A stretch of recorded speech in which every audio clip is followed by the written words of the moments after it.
Grabe, mama ni Beyonce, ano nga ba ang naging komento niya kay Kalingap Edo? Boto ba o hindi? Yan po ang ating alamin for today's video. At syempre guys, bago natin pagpatuloy ang ating paksa for today's video, kung bago ka pa lang sa akin channel, please subscribe po, like, and pakit na rin po natin guys sa notification bell upang ma-update po tayo tuwing ako nag-upload patungkol sa Team Kalingap. And please support po natin ang buong Team Kalingap, lalong-lalo na po kila Kalingap Rob Kuya Bala, patuloy po na nagbibigay ng tulong at kasiyahan po sa mga netizens o mga beneficiaries po nila.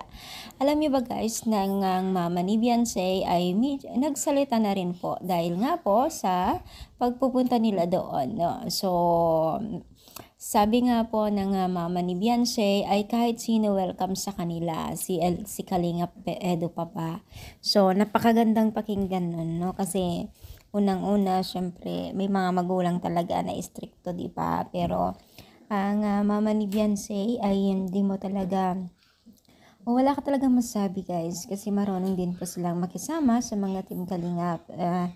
At you can see naman po sa mga vlog po ng Team Kalingap ay naipapakita naman po ang kanilang pakikitungo sa kanila, which is napakaganda naman po talaga ang pakikitungo ng pamilya ni Beyonce.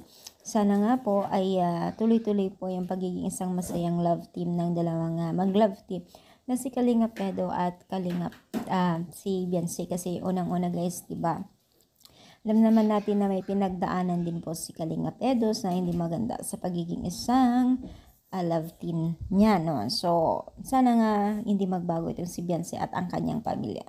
So, ano yung masasabi niyo? O kayo rin po ba ay natutuwa kay Beyonce at Kalingap Edo? Comment down below po ang ating video.